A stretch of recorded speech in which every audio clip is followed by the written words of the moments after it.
In the history of the county championship there have been 7,270 players. Ackroyd all the way through to Ansari. From 1890 all the way through to 2022. They're all here, every ball, every run, every wicket, every player.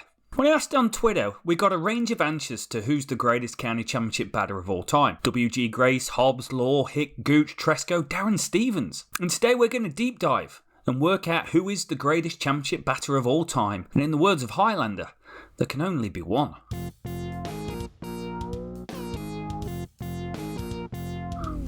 How do you define a good batter?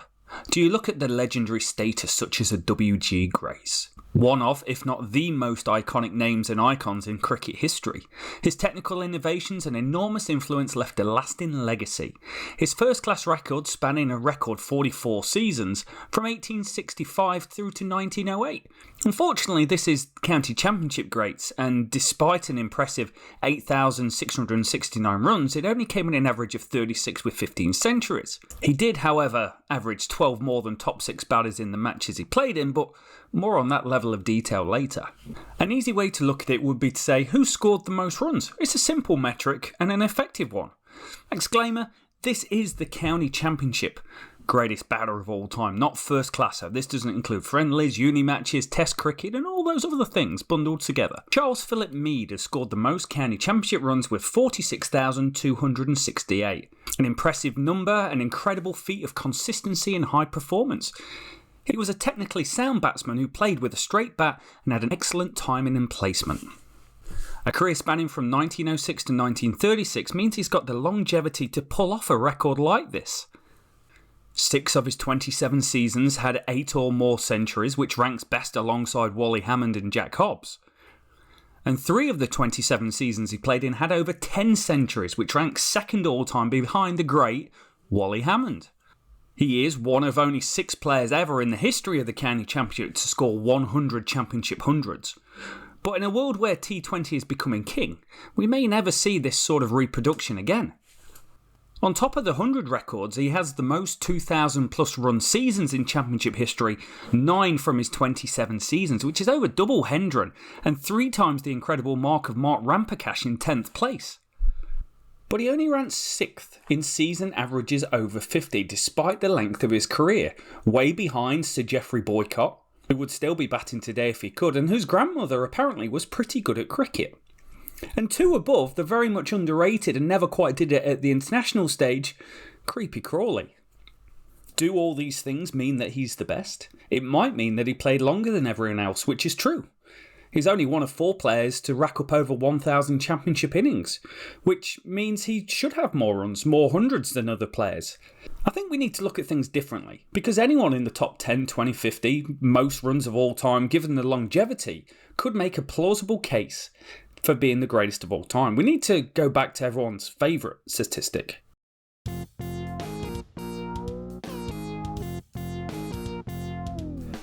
Averages for years has been a true reflection of a player's worth in red ball cricket. How many runs do you score divided by how many times you've been dismissed?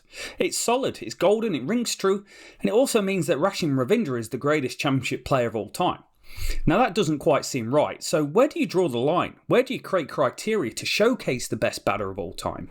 Balls faced and strike rate are not available pre-1990 on the internet, so let's start with runs scored. Why not? Even the old scoreboards had runs scored. If we look at players with at least 20,000 championship runs, Sir Geoffrey leads the way, shortly followed by Twinkle Toes himself with a monstrous 58 average. In fact, only 10 of the 97 players to score 20,000 championship runs average over 50 throughout their careers. Or you could say that's 10 players out of 7,270. It's a pretty unique list. Also, shout out to Jack Crapp, who makes this exclusive top 97 list, but is the owner of the best name on the list. The respected middle order left-hander deserves better than being pointed out purely because of his name. He scored 20,000 championship runs after all. Sir Geoffrey was known for his defensive technique and his ability to occupy the crease for long periods of time. He was a patient, methodical batsman who was not afraid to grind out runs. Boycott was also known for his excellent footwork and his ability to leave deliveries outside the off stump which frustrated opposition bowlers and wore them down. He leads the averages, but if we all remember, he was criticised several times throughout his career for batting slowly, a stat that isn't measurable given the balls faced isn't available until 1990 onwards.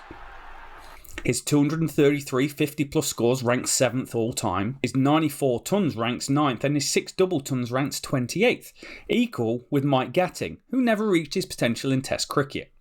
Boycott is exceptional, but should players who didn't play 500 innings, countless seasons, unable to get the opportunity to hit 20,000 runs, be excluded from the list? Is longevity and average the only two things that matter? If you change the criteria to be more than 5,000 runs, which for context KP only ever scored 6,000 championship runs, this will give more of a picture for the value the player provided in the periods he played, rather than looking at people that's played over 15 seasons. Advanced metrics can work out where a player's value truly lies. For instance, you can look at the batter's average against the averages of the teams that he played in. Doing this can give a better reflection on a player's impact of the game to his team, and this is relevant and measurable equally all the way back to 1890. And it becomes a top 10 list littered with classy overseas players.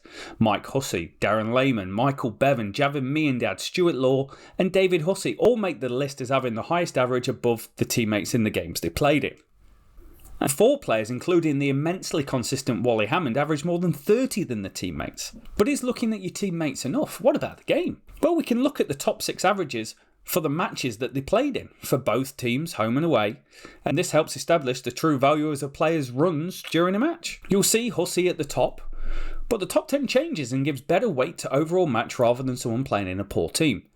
The great Wally Hammond is now in 4th, and how rare is it to have 2 brothers in the top 10 list, podcast favourite and Not's favourite, David Hussey. 19 players average more than 20 than the top 6 batters in the match they played in. Out of 7,270, that's 0.2% of the players. These are elite. This is getting deep, but I think we can go deeper. What if a player makes the list and he's played all his games at the Oval, batting on a road?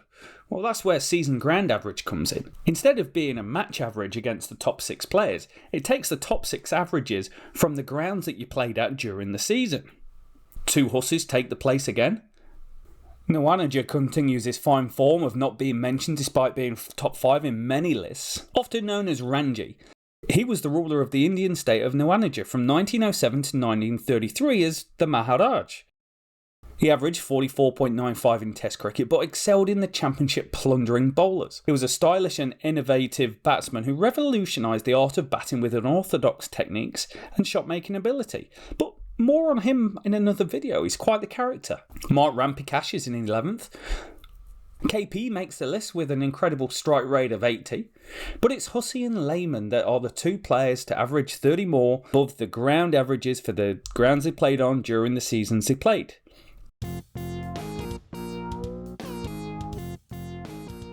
How good is good? Well, Hussey and Lehmann were really good.